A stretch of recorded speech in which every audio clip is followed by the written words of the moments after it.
So today we're going to talk about how do you market anything. It could be a physical product, it could be a website, it could be yourself, it could be a service, anything. How do you market it? How do you find customers? Where do you sell your stuff? So all of this is what we're going to cover today, and it's just going to be basic. Basic for people who are just starting or they want to start or they're wondering if you're an expert or you've been in the marketing game. Just don't, this is not for you. This is for basic beginners, just to give you a heads up if you're not doing any marketing or you're stuck with somebody, some product or something, or you're just trying to learn in general.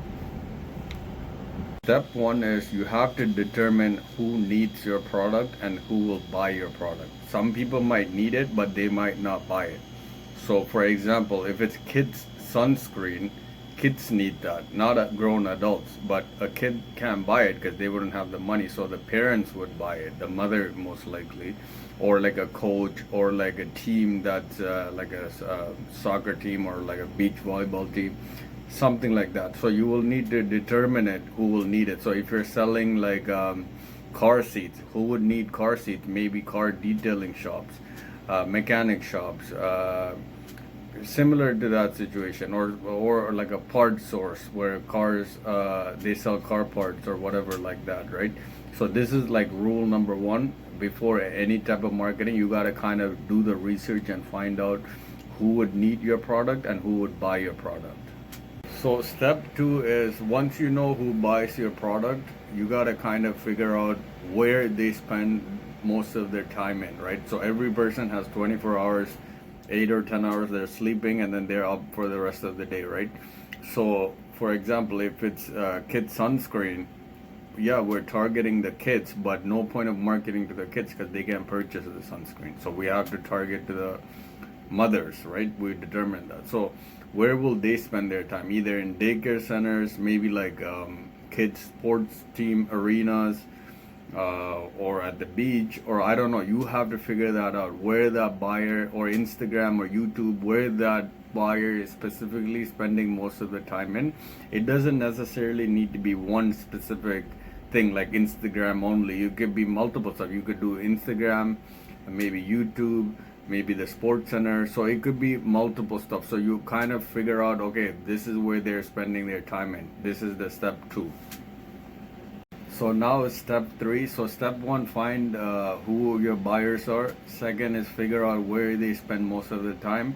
Third is, how do you market to them for the lowest budget possible? Like free works, but it's very slow, and it's just time consuming, and it's harder, I would say. So you would have to figure out, out of these platforms that you figured out, let's say you figured out 3 platforms, out of that, which one will cost you the cheapest? Meaning, let's say you spend $5 marketing on Instagram, it brought you 5 sales, like 5 parents seen it, 5 mothers seen it, they ended up buying 5 lotions from you. You made $25 profit. Out of the $25, $5 went towards your marketing. So you technically got done this deal for free, and you made $20, even though you paid $5, but you made that profit. So this is why you have to kind of figure out a paid way to accumulate customers constantly without you walking down and talking to people. That might be a scenario too, but I'm saying like free is harder. If you find out like a pathway like this, you would start selling your product like crazy, and you will improve because now you have a guaranteed way. Now it's step 4. So we figured out who the buyer is, where they spend most of their time, which platform will cost you the cheapest to reach most of the people, and then the 4th is the offer. This is the most important thing. So if your offer is not good, it will not work. So for example, you're marketing the sunscreen, right? Let's say Walmart or whatever the superstore near your neighborhood is selling the same product for $10, but you market your product and you sell it for $15. That's not a good offer. Like, what will make them come out of their way and buy your product? Unless you're like their neighbor or next door, which is like easier, convenient, but some people will still care about the $5 savings. So the offer has to be good. So let's say if the Walmart is selling one sunscreen for $10, maybe you can offer two sunscreen for $10. So that's a good offer because now they know they're saving $10. The people always want a deal. It's not about you just showing your product constantly and they see it. Yeah, they might see it, but if the offer is not there, they're not gonna come.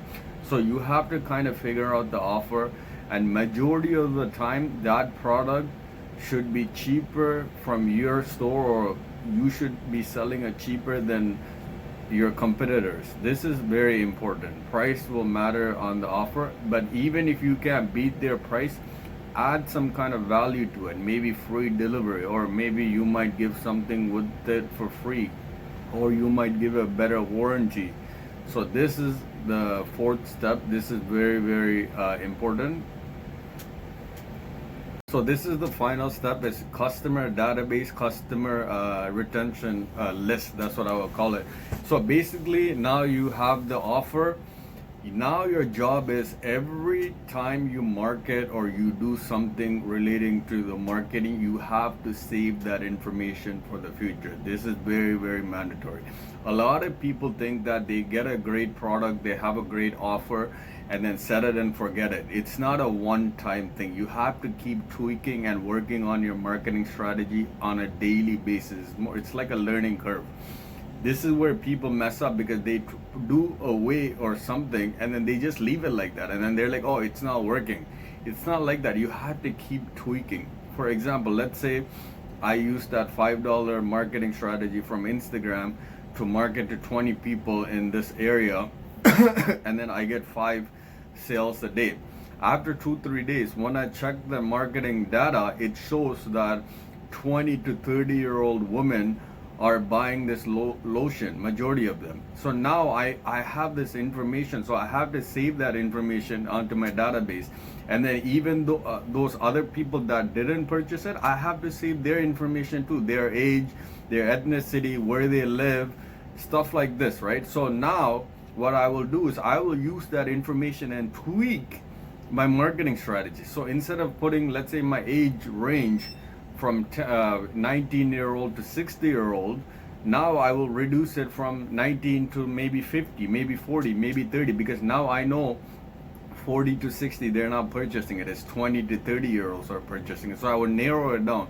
So now when I do the $5 marketing, maybe I might get 7 people or 8 people buying this lotion from me, right? So this is what I'm trying to tell you. So the marketing thing, funnel, you have to keep editing and tweaking it till you kind of perfect it. Even when you perfect it, you still have to keep tweaking it. This is the basic fundamental to selling any product in any platform. Great offer. At the same time, you have to keep tweaking your marketing strategy to find the ideal customers and the ideal way to market to them and have that database. Even when you have that database later on, let's say in a year or 2 years, you have a huge list of customers that you already marketed to, some who bought it, some you didn't. So then you can manually retarget them, or you're just like in a better position and not having those information. So this is very important.